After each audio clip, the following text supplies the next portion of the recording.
Boa noite a todos, muita luz, muita paz. Que a doce e serena paz do Mestre Galileu nos envolva nessa noite de estudo de hoje. Hoje estamos transmitindo aqui do GEABEM, Grupo Espírita Bezerra de Menezes. Quem fará a doutrinária da noite é a nossa irmã e amiga Leila, presidente da FETINS. Dirigente da sessão da noite, a irmã da casa, Marilza. Vamos inicialmente fazer uma pequena prece. Ó Senhor meu Deus, ilumina-nos esta noite, sobretudo a palestrante, nossa irmã Leila, que inspire, que intua a nossa irmã, que tudo que aqui for dito, que seja feita a vossa, mas não a nossa vontade. Meu Senhor, estenda o vosso véu em cada um dos aqui presentes e em vossos lares. Vamos agora passar a palavra para nossa irmã Leila. Muita paz e muita luz. Um beijo em vossos corações. Tudo, mas tudo de bom.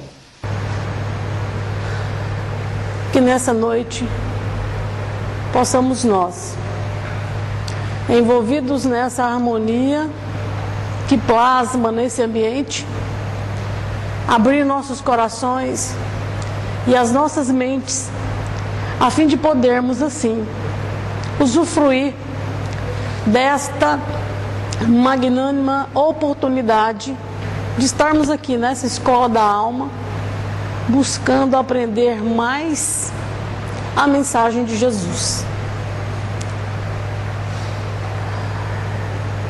No dia 1º de janeiro deste ano, portanto, há exatamente 7 dias, nós tivemos a grata satisfação, e ontem, pela primeira vez, eu tive a oportunidade de ver o vídeo na internet.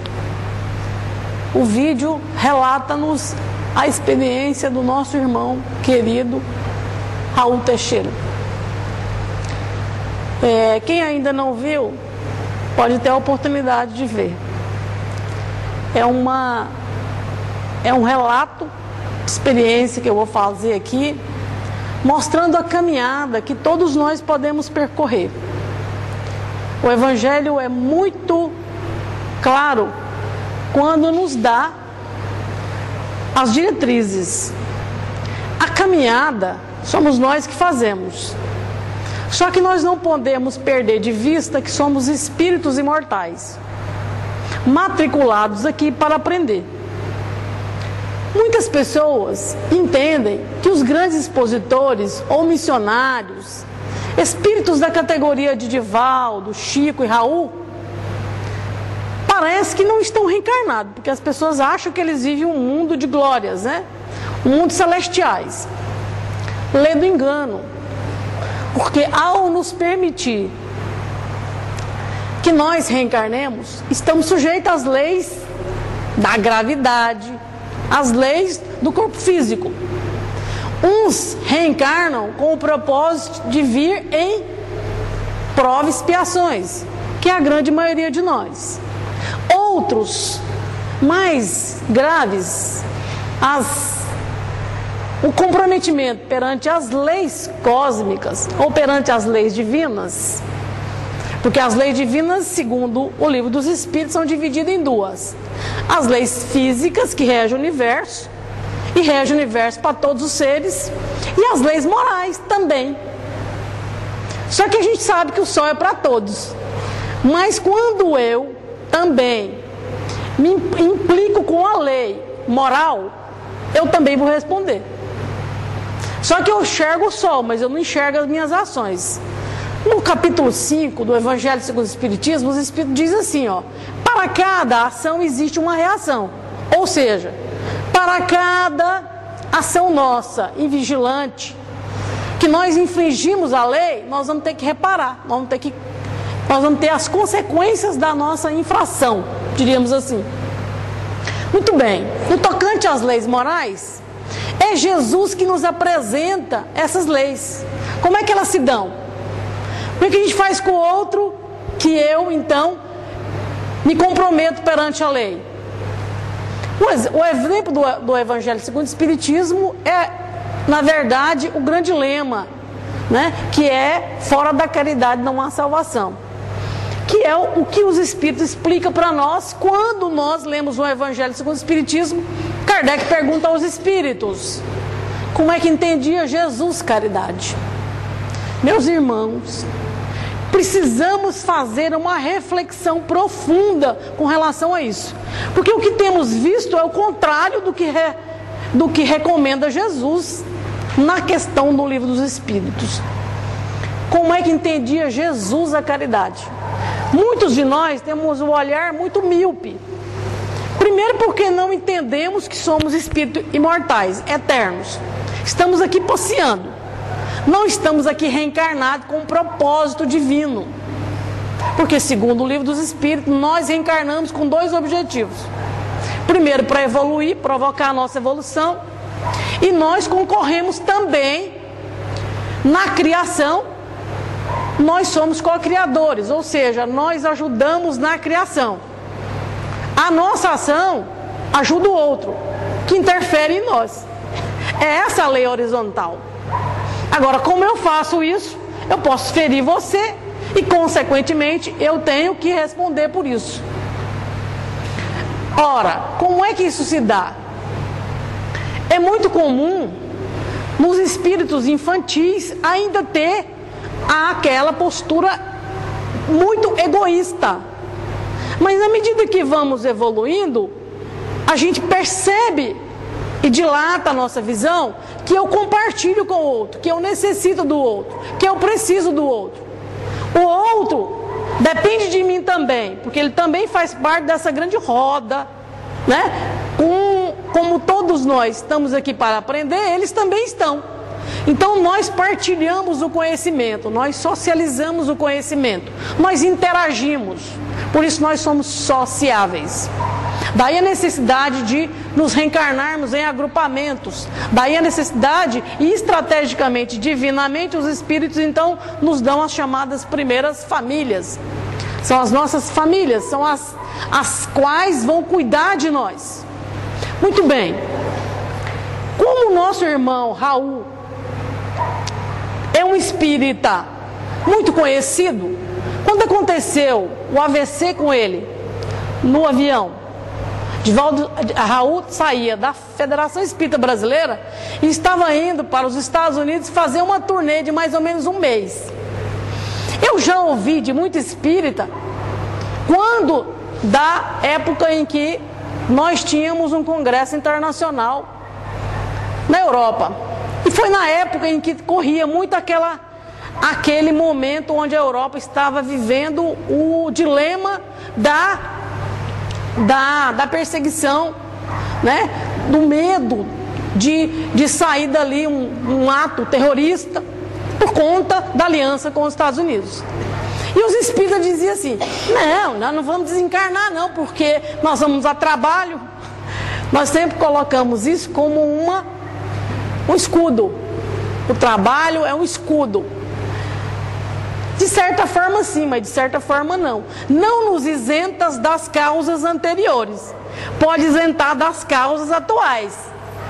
Porque no Livro dos Espíritos, no capítulo 5, os Espíritos explicam, no Evangelho melhor dizendo, os Espíritos explicam as causas das aflições. Se não estão se não estão as causas nas atuais, elas estão se reportadas às anteriores. Só como nós somos matriculados no corpo, nós esquecemos muito do que nós fizemos. Graças a Deus, porque se nós não esquecemos também, nós iríamos ficar muito perturbados. Porque muitas das vezes os nossos algozes são nossos pais, nossos irmãos, dos quais nós no passado infringimos a lei e hoje estamos aqui juntos para reparar. Mas isso não nos isenta da reparação. Isso não nos encobre da responsabilidade com os atos que fizemos. Temos sim a oportunidade de aprender a amar, refazer o percurso, mas não isenta o ato feito anteriormente. Isso nos permite então verificar, quando aconteceu o AVC com o nosso irmão, os espíritas viraram uma febre. Por que é que Jesus fez isso? Por que é que Jesus fez isso? Deixou isso acontecer com Raul. Um grande trabalhador, expositor espírita. Até hoje eu vejo as pessoas questionando. Até hoje eu vejo as pessoas dizendo assim: nossa, mas Deus foi cruel, né? Porque no movimento espírita tem tanta gente que trabalha no movimento espírita, mas igual o Raul e o Divaldo, que tem uma característica missionária, como é que ainda tira o segundo, né? Porque o primeiro é o Divaldo, o segundo é o Raul. Como é que tira o Raul de cena? Eu já ouvi gente dizer assim, ó: mas como é que Deus permitiu isso? Ele não merecia. Como é que pode isso ter acontecido? Ele não merecia. Basta perguntar: será que Deus estava com os olhos fechados quando permitiu que Jesus passasse pela crucificação?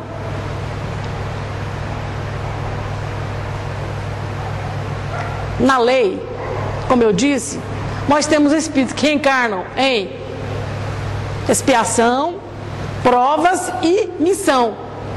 O curioso é que os missionários, para nossa surpresa, eles vêm sim com uma carga de sofrimento exposta no corpo, para nos mostrar que é possível passar pelo sofrimento sem sofrer, pela dor sem sofrer, mostrando que é possível sair, que é possível experienciar, mesmo que seja na condição de expiação ou prova, sair bem da situação.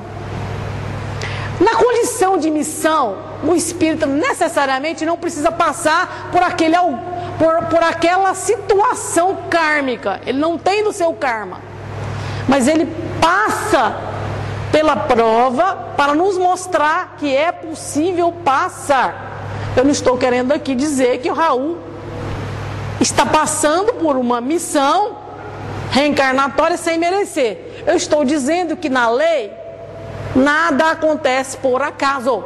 Isso não aconteceu com ele, não vai acontecer com nenhum trabalhador espírita, porque acha que está trabalhando no centro espírita e ele está isento das provações ou das expiações, porque a grande maioria de nós está no território das provações ou das expiações. Das missões estamos longe. Para que nós tenhamos certeza disso, basta observar que em nenhum momento o Chico Xavier, que hoje é considerado um missionário, depois de toda a trajetória dele, ele foi considerado um missionário, mas em nenhum momento ele admitia a missão. Ele achava que ele era um cisco, um trabalhadorzinho mais humildezinho da seara. Nunca se colocou na posição além, nunca se posicionou na posição de grandeza, nunca se posicionou na condição de alguém que não pudesse passar pelas situações. Mesmo as mais difíceis, quem assistiu o filme viu como é que os espíritos lidavam com o Chico. Dizia para ele passar pelas situações e agradecer sempre. Agradecer sempre. Eis que essa, eu entendo, é uma das nossas características. Não agradecer. Nós precisamos aprender a agradecer pelo que temos. Nós precisamos agradecer mais do que pedir. Nós precisamos refazer os nossos hábitos mentais. É tempo. Ante o tempo que se inicia no ano de 2013, é preciso que a gente olhe para dentro de nós e estabeleça as metas reencarnatórias. O que eu quero para mim?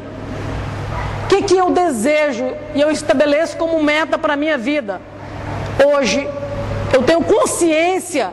A primeira consciência que eu tenho que ter é que eu tenho um pai justo, bom, soberanamente amoroso. Nada que Deus determine na minha existência que eu não mereça ou que eu não precise. Esse é o primeiro ponto. Porque se assim eu não entender, eu vou entender que Deus é injusto, que Deus, eu vou ficar brigando com Deus, vou tomar aquela atitude adolescente. Tudo é culpa do pai. Eu estou reencarnado por culpa de você, eu não pedi para nascer.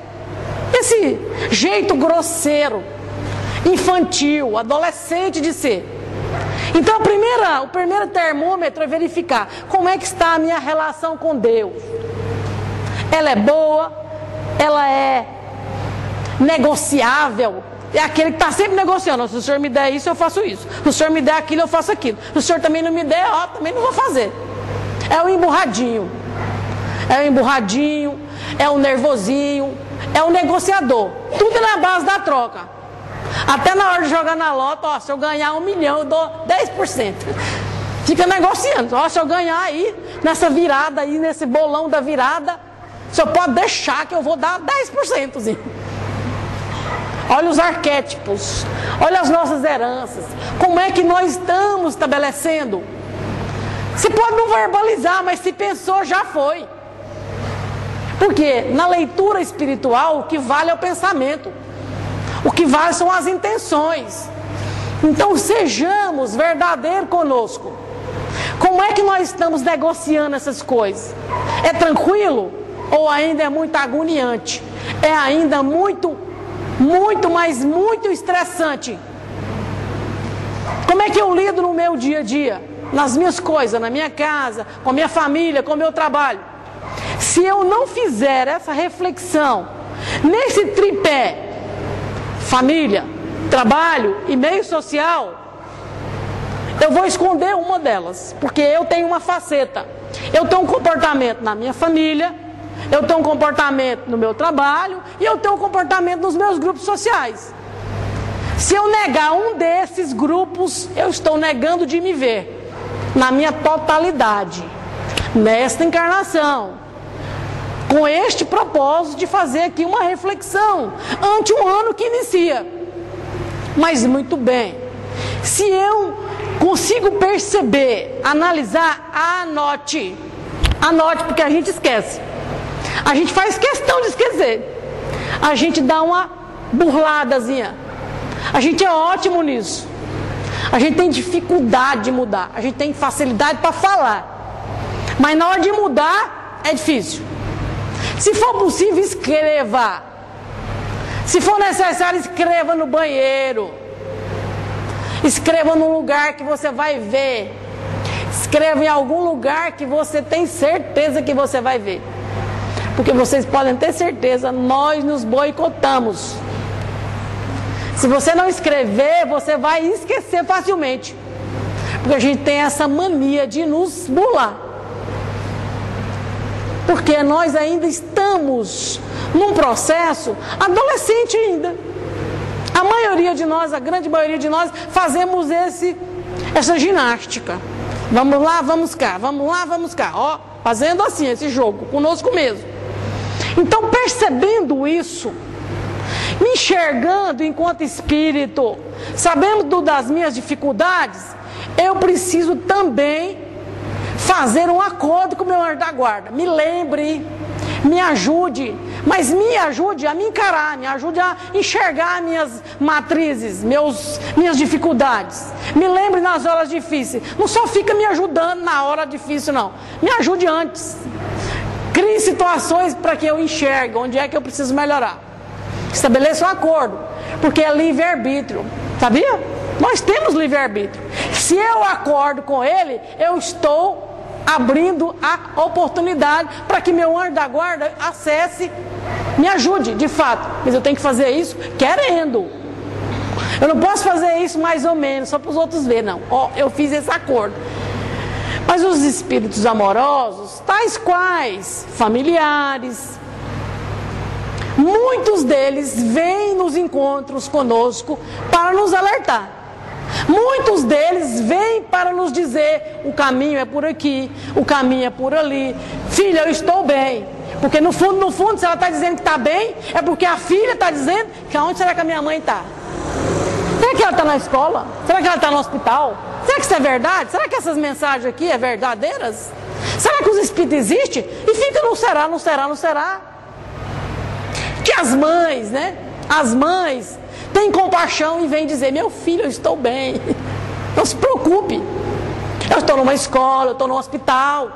Para ver se sedimenta, em você a compreensão da condição de ser espírito. Ser espírito, que a imortalidade é real, que o espírito é eterno, que o espírito sobrevive a esse processo que nós chamamos de desencarne, morte, perda de entes queridos.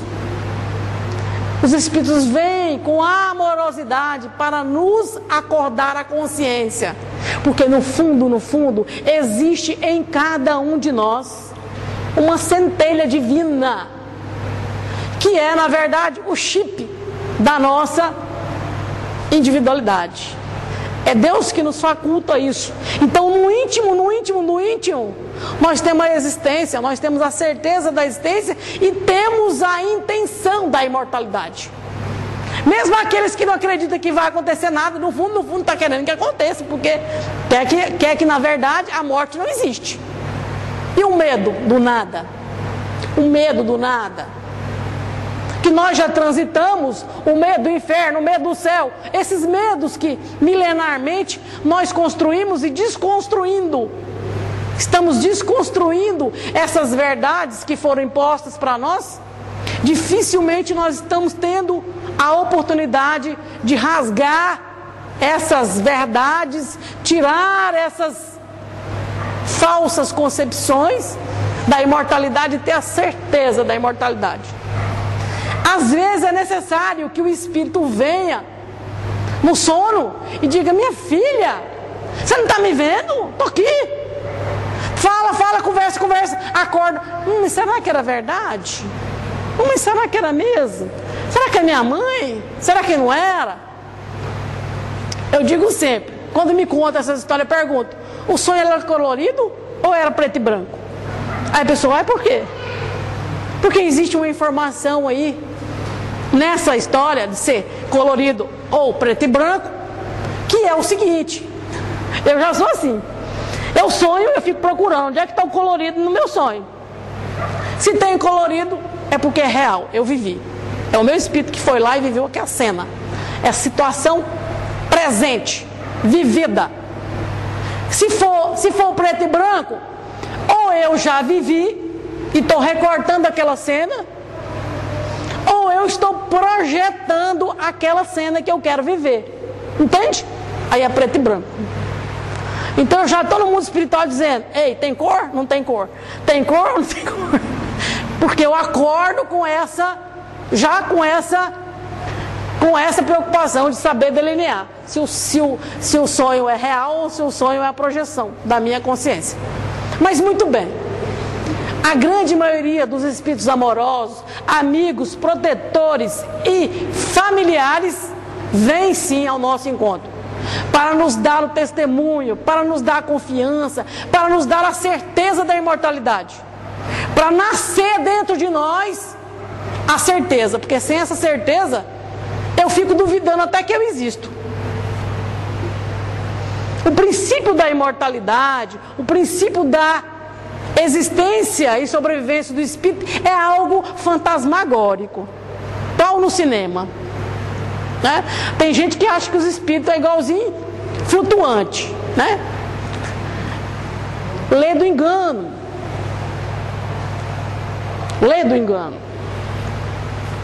Mas precisamos, nesta hora, onde o convite nos é feito para fazermos aqui essas reflexões, é preciso entender que se eu já concebo a existência desse Pai amoroso, se eu já concebo a existência de que eu sou um espírito imortal e eterno, matriculado aqui para aprender, que lição é essa que eu tenho que aprender? Qual é a lição que eu tenho que aprender? E que os espíritos imortais estão vindo e nos alertando a aprender. É a lição do Mestre.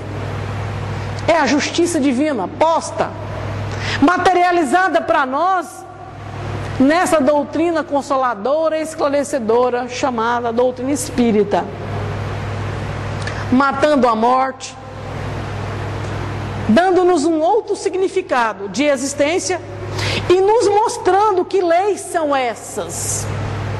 Quando Jesus, no capítulo onde fala das leis morais, no capítulo 3, no livro 3 do Livro dos Espíritos, e depois ele se desdobra em Evangelho segundo o Espiritismo,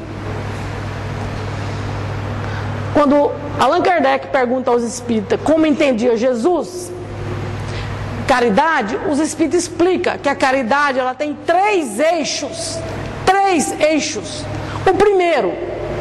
O primeiro eixo da caridade, para que a gente conceba, compreenda o que Jesus estava dizendo. Os espíritos têm que ficar esmiuçando, clareando, dizendo de outra forma, complementando, ampliando o nosso pensamento. Essa é a proposta da doutrina. Porque o dia que a doutrina espírita deixar de explicar o que Jesus disse, é uma outra doutrina, não é o espiritismo. Porque a moral espírita é a moral cristã. O dia que nós fugirmos dessa proposta, deixamos de falar de espiritismo. Portanto, nessa questão, os espíritos nos esclarecem que caridade, como entendia Jesus, ela é, primeiro eixo, perdão das ofensas. Nossa Senhora, isso é difícil demais. Perdão das ofensas. Ninguém disse que é fácil. Se fosse tão fácil, precisava só de uma existência. Não é tão fácil mesmo, é por isso que nós precisamos de muitas existências, para dar conta das muitas lições que temos que aprender. Porque o processo de educação, ele é repetitivo. Ele é ali, sistemático. Quem é mãe sabe disso. Quem não é mãe vai ser mãe para aprender. Um dia vai ser mãe para aprender que quer ser mãe. Você quer ver uma filha rebelde, difícil, na adolescência? Ela muda muito depois que passa a ser mãe. Muda muito. Até a relação dela com a mãe muda, porque ela passa pela experiência. Então, quando nós reencarnamos para aprender a lição. Por isso que ela é repetitiva. Uma vez, duas vezes, 3 vezes, 4 vezes, 5 vezes, quantas vezes for necessário. Quantas vezes for necessária, vamos reencarnar para aprender. Então, perdão das ofensas é uma lição. Primeira, como é que eu, então, preciso falar teoricamente perdão das ofensas? É fácil. Agora, como é que eu preciso lidar com isso? Primeiro, eu preciso identificar que eu preciso perdoar. Eu estou magoada, eu estou ferida, eu estou ultrajada. A primeira posição é você se reconhecer que está magoado. Reconhecer que você é espírito expositor, que você é capaz de ficar ofendido, que é capaz de ficar chateado com alguém e guardar uma mágoa. Primeira coisa é não achar que você é bom demais, não. Que você também é humano, que você é difícil, que você não é tão bonzinho assim, mas que você precisa se ver. Porque se você esconder de você, pior ficará. Então a primeira coisa é reconhecer a dificuldade.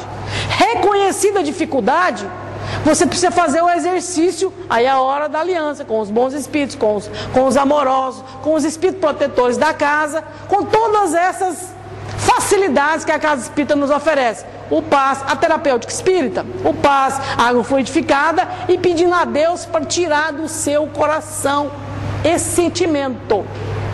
Divaldo nos diz que perdão não é esquecimento. Perdão não é esquecimento. Não é esquecer o ato. Porque esquecer o ato a gente faz igualzinho. Quando eu não quero lavar, quando eu não quero botar o lixo para fora, o que eu faço? Boto debaixo do tapete. Boto lá, temporariamente eu esqueço lá. Não é isso. É enfrentar. É enfrentar o lixo. Tirar o lixo de dentro, botar para fora. Vomitar isso. De forma terapêutica, consciente, paulatina. Bem, com muita determinação. Então, perdão das ofensas não é um ato de esquecimento, é um ato de. Como é que você sabe que você perdoou alguém? O Espírito explica isso para nós. Olha que coisa mais maravilhosa. Perdão das ofensas significa que quando a pessoa que te ofendeu, imaginemos que seja Marilza, me ofendeu profundamente minha alma, e eu fiquei ali atordoada com isso durante vários anos. Como é, e eu fiz todo esse processo de pedir os espíritos, me ajuda, me ajuda, me ajuda, me ajuda. Eu estou querendo mudar, eu estou querendo mudar. O dia que a Marilza precisa de mim, aí eu vou dizer, aí é que eu vou provar se eu perdoei ou não. Porque o meu ato vai dizer se eu perdoei ou não. Se eu for capaz de rir na cara dela, sarcasticamente, e dizer, agora eu humilho essa criatura, ou se eu for capaz de ajudá-la, o ato de ser, que é o segundo passo do tripé, definido por Jesus, que é a indulgência. O primeiro é perdão das ofensas, o segundo é indulgência. Ser indulgente com o outro é perceber que o outro também é capaz de cair, que o outro também precisa de ajuda, que o outro também é capaz de ferir, que é capaz de fazer determinadas situações, e eu preciso ser indulgente com as falhas, com as dificuldades dele. Eu me consterno, eu me compadeço da aflição, da dificuldade. Eu vou lá e ajudo, independente do que ela fez para mim no passado, entende? Nem disso. Isso é que é indulgência. Então eu já caminhei um pouco, eu já perdoei, porque eu exercitei nesses anos do meu enfrentamento, e é eu comigo mesmo.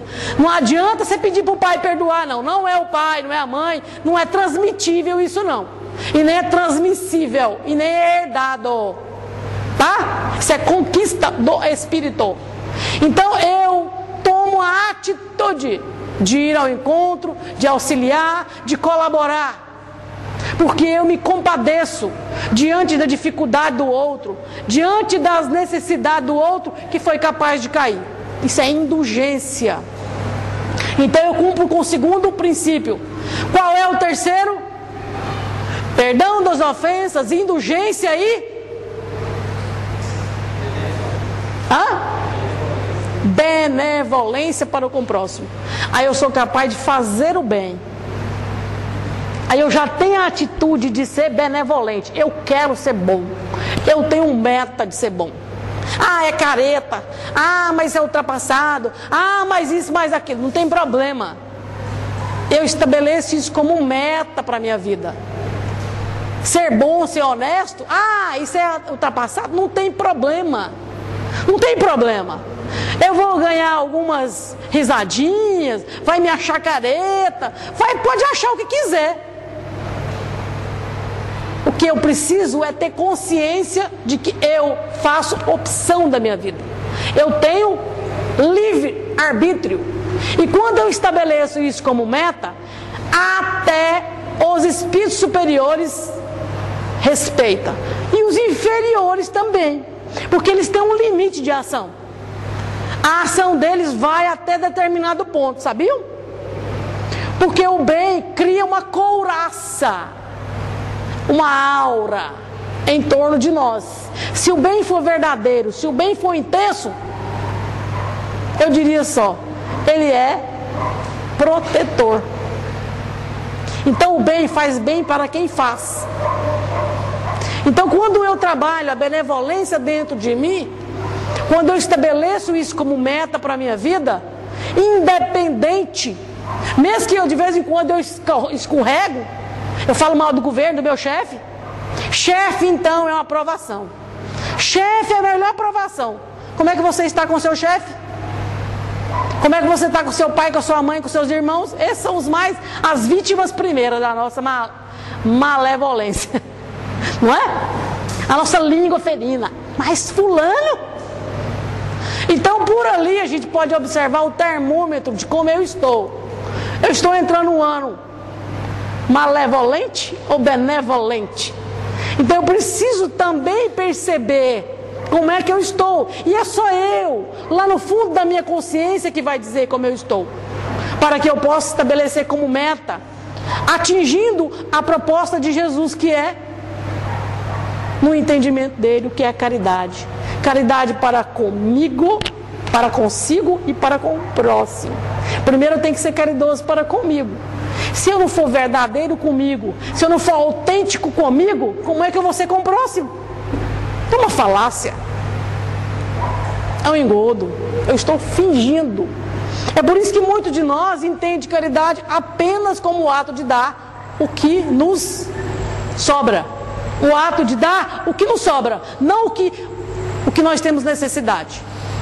E a gente ainda enxerga que, nossa, estou tão caridoso no Natal e distribuí todas as minhas roupas velhas que não serviam para mim. Nossa, mas eu fui uma caridosa, eu sou desprendida. Foi todas as minhas calças Zump, todas as minhas calças que eu adorava, porque engordou. Só porque engordou, porque se fosse magrinha, duvido que dava uma Zump. Só porque engordou, que aí engordou demais, tinha que dar. Ah, mas eu sou generosa, eu sou amorosa, no fundo, olha. Então o que nós precisamos, na verdade, é fazer essas reflexões conosco. Como é que eu estou? De que forma que eu estou? Ou eu estou naquela posição passiva, apática? Só na virada do ano que eu lembro que eu preciso, nossa, agora eu preciso melhorar. Quando é dia 10 de dezembro, 10 de janeiro, já esqueci. Não, o ano já começou, já acabou esse negócio, essa lenga-lenga de metas e... Quer dizer, você burla a sua própria ação. Você faz um jeitinho de enganar de novo e não começar de novo. E não estabelecer metas para você enquanto espírito imortal.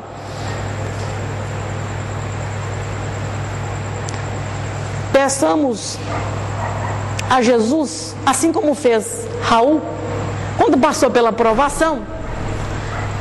A primeira provação dele foi perder a voz, né? Que era um dos canais mais, eu digo, um dos canais mais autênticos do Evangelho para o espírita, porque Raul falava para o espírita, dizia assim, não me pergunte não que vai ouvir. Então Raul foi silenciado, mas ele não foi imobilizado, ele andou normalmente, mas foi silenciado até para que os espíritas parassem de ficar fazendo esse tipo de barganha com a espiritualidade. Ah, eu estou isento. Ah, eu sou trabalhador. Ah, eu sou missionário. Ah, eu sou isso. Ah, eu sou aquilo. Uma neurose dos espíritas, achando que nós vamos estar isentos de passar, seja pelas provações, pelas expiações nossas. Não vamos passar porque somos trabalhadores. Não vamos deixar de vivenciar as experiências, às vezes dolorosas, conforme nós vamos ter que vivenciar. Então a lição do Raul, ela é presente. Presente nas nossas vidas. Isso vale para os trabalhadores. Muito. E quem quiser ver o vídeo, veja, está na internet aí rodando. Ele começou a falar. Para mostrar para nós que a misericórdia divina, quem não se lembra que Chico Xavier ficou mais ou menos aí uns 10 anos sem atividade mediúnica. Depois de 10 anos, o Chico voltou à psicografia de uma forma natural. Porque não são esses os parâmetros da espiritualidade. Era para nos dar outra lição. Mas nós não quisemos enxergar, tivemos que ver agora do Raul. Isso é impactante. Emudeceu o danadinho. Emudecer aquela pérola negra. Para nos fazer enxergar. Olha a estratégia divina para nos fazer enxergar que todos nós não estamos isentos, porque somos trabalhadores do Cristo. Tem uma frase que eu acho fantástica. Se queres servir ao Cristo, há que se pegar a cruz e carregá-la. Há que se ter algum sacrifício. Então não é assim tão de mansinho, sem nada, sem esforço. Não é assim de graça. É assim com esforço. É assim com sacrifício de tempo, de espaço, de tudo na vida. De valores, mudança de rumo, de metas. O nosso irmão começa a falar. Convoca vocês a ouvir. Eu chorei de emoção, porque eu amo aquela alma. Eu tenho por ele uma gratidão. Tenho por ele uma amorosidade pessoal. E assim, eu os convido a, nessa entrada de ano, nesse ano que nós prometemos muitas coisas lá no dia 25, movido pela emoção no meio da mãe, do pai, do filho, do irmão. Fizemos uma prece ali, no meio daquela mesa farta, não foi? A maioria de nós fizemos isso. Quem não lembra, pode lembrar. Fizemos muitas promessas, fizemos muitas. Hoje já faz quantos dias? Quase 15. Então, vamos ver se a gente já esqueceu, ou a gente já estabeleceu de fato essas metas, ou não. Eu estou me burlando ou não? Fica aqui o convite à nossa reflexão. Porque Jesus, não esqueça, Jesus é nosso mestre, nosso guia, nosso modelo, e espera de nós o comportamento de ser seus seguidores. Muita paz. Muito obrigada.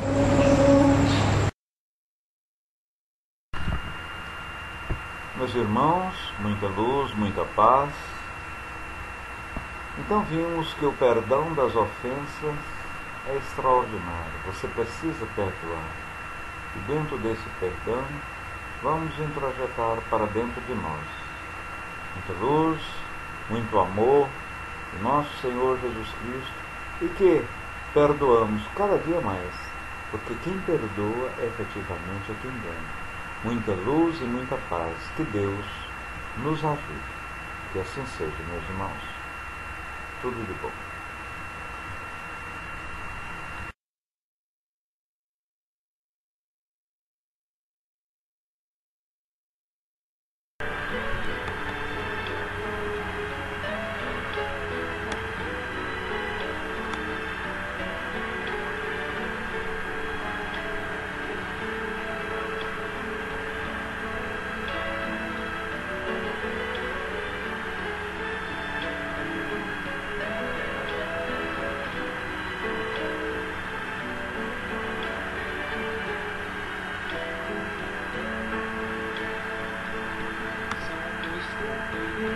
Amigos, irmãos, que vivem alegres, pensando no bem. A nossa alegria é de bons cristãos, não ofende a Jesus.